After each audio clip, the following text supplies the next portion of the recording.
Para que servem as manifestações populares?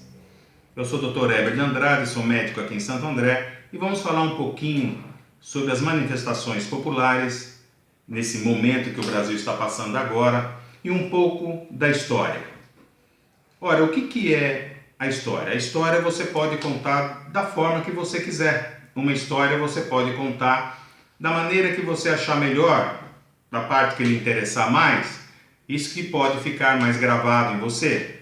Mas quando essas provas são corroboradas, tem uma robustez maior, com fatos, com provas, com documentos, com testemunhos, já não é mais uma história, e sim são fatos históricos, incontroversos e incontestáveis. Hoje, com a tecnologia, é possível você trazer essa história para o presente. História de muito tempo atrás, é muito fácil você trazer hoje para o presente. Ela é uma história verídica, ela é uma história verdadeira, uma história factual. Já não é mais uma história que você pode contar da forma como você quiser. O Brasil vinha vivendo momentos muito promissores. Nós chegamos no início do século XXI, nós chegamos a ser um país que estava próximo de um dos 6 países mais fortes do mundo. Já éramos a 6ª economia do mundo. Da 8ª já estávamos chegando à 6ª economia do mundo. Tínhamos alavancado esse país de uma forma memorável, uma forma que nunca tinha visto antes. Mas o que aconteceu para chegarmos a esse momento? Em nada tem a ver esta evolução do país com um partido ou com uma pessoa. E é isso que as pessoas não conseguem entender. Em nada tem a ver com um partido, em especial o Partido dos Trabalhadores, o PT, e em nada tem de especial com um senhor chamado Luiz Inácio Lula da Silva. Vamos tentar entender melhor o que aconteceu. A história nos conta o seguinte: em 1985, o Brasil passava de um regime militar para um regime presidencialista. Nós tínhamos que escolher 2 presidentes que eram, na época, em 1985, biônicos. Ou era o presidente Tancredo Neves, ou era o Paulo Maluf. Na época foi escolhido pela Câmara dos Deputados, foi escolhido Tancredo Neves. Quem foi contra a escolha de Tancredo Neves? A bancada do PT. Muito bem.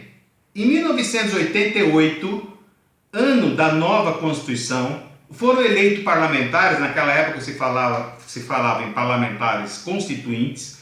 Entre eles foi eleito como deputado federal o senhor Luiz Inácio Lula da Silva, do PT, que exatamente o PT foi contra a nova Constituição do país, que é válida até hoje, a Constituição de 88. O PT foi contra, toda a bancada do PT foi contra. Em 1989, o PT defende o não pagamento da dívida externa brasileira. O que significava isso, não pagar a dívida externa brasileira naquela época? Significava um calote internacional. Isso faria com que o Brasil fosse rebaixado em todos os seus níveis de investimento, faria com que o Brasil não conseguisse progredir. E o PT foi contra o pagamento da dívida externa brasileira. Se nós não tivéssemos pago naquela época, começado a pagar naquela época a dívida externa brasileira, nós não teríamos chegado onde estamos hoje. E tudo isso foi graças a movimentos populares, que eram contrários a essas movimentações que o PT fazia. Em 1993, o presidente, então, em exercício, Itamar Franco, convocou todos os partidos para um governo de coalizão. Qual foi o único partido que não participou do governo de coalizão? Foi o PT. Foi o único partido que não quis se juntar aos outros partidos para levantar o país e para colocar o país numa ordem crescente, já que estávamos passando por uma crise naquela época. O presidente Fernando Collor havia sido cassado, ele ia sofrer o impeachment, não sofreu o impeachment porque renunciou, mas o PT foi contra a coalizão dos partidos para se fazer uma união aqui no Brasil. 1994, o PT vota contra o Plano Real. Sim, senhores, o PT votou contra o Plano Real.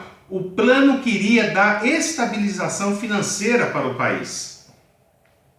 E essa medida, eles alegaram que era uma medida simplesmente eleitoreira e não aprovaram. A bancada do PT votou contra o Plano Real, que é válido até hoje, que está até hoje em exercício. Em 1996, o PT vota contra a reeleição presidencial. E hoje é o maior defensor da reeleição para perpetuação de poder. Em 1998, o PT vota contra a privatização da telefonia. Ou seja, se não tivesse tido a privatização da telefonia, nós não teríamos evoluído na área de telecomunicações e o país hoje, o Brasil, acreditem, não teria nem internet. E hoje nós temos mais de 200 milhões de linhas telefônicas, mais de 200 milhões de números, mais de 200 milhões de linhas telefônicas e temos internet que nós podemos nos conectar com o mundo inteiro. O PT foi contra em 1998 que se privatizasse a telefonia no Brasil. Em 1999, o PT vota contra a adoção do câmbio flutuante.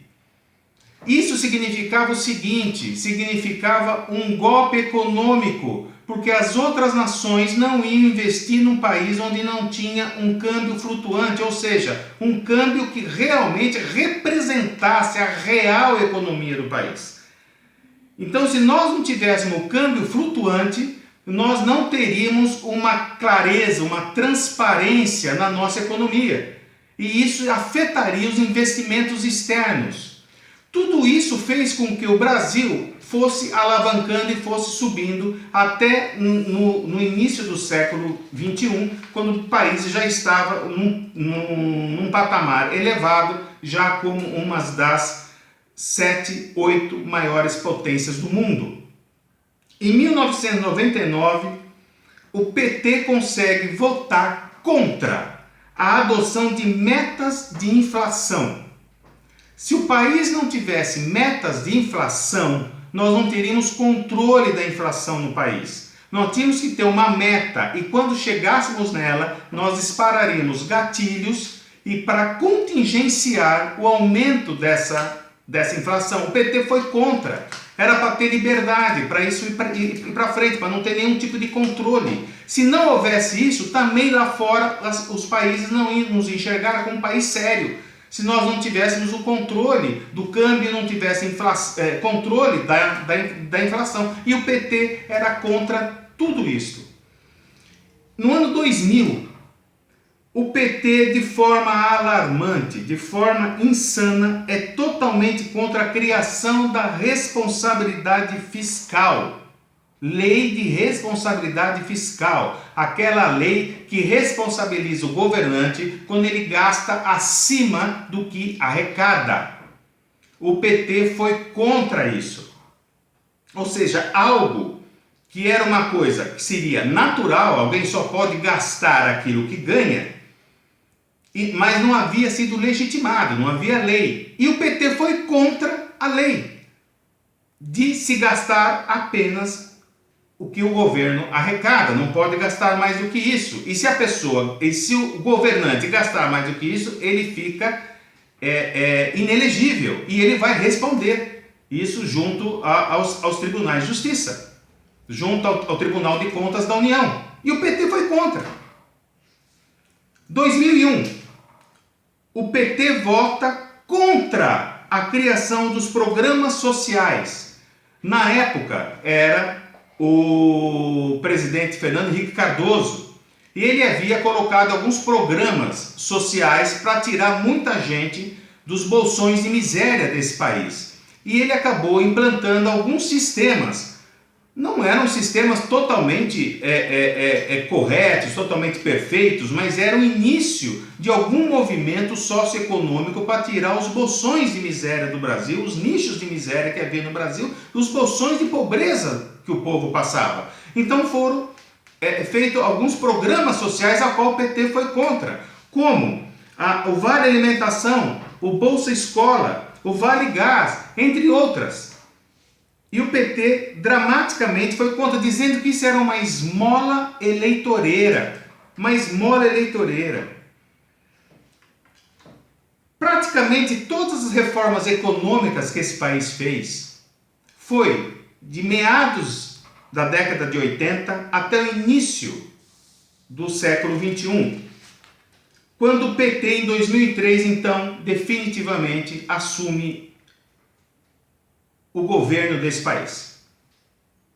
E aí eu pergunto para você, o que o PT fez em prol da economia deste país durante 13 anos de governo, a não ser rebatizar o que já havia sido feito por outros governos, rebatizar com outro nome, como Bolsa Família, pegar todos aqueles planos e refazer tudo de novo. E fazer o governo Lula e o governo Dilma. O que eles fizeram de novo? Algo que a gente vai passar. Isto é novo, isto foi diferente, isso realmente é um grande impacto para a economia. Em 13 anos de governo petista, quais foram as reformas socioeconômicas? Eu ainda perguntaria, qual a história que o PT está contando à nação brasileira?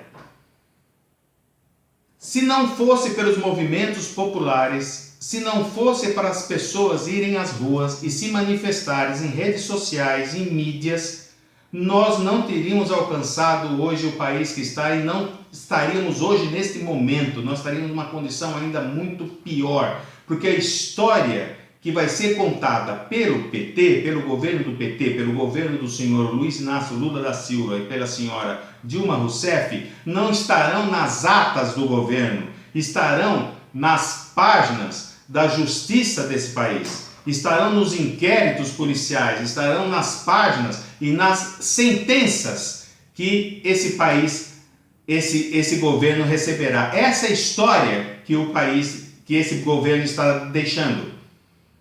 Então, nós estamos à porta de uma revolução social pacífica, como sempre fomos. A nossa característica é essa. Dia 13 agora nós estaremos indo para as ruas para dizer que não é assim que se governa.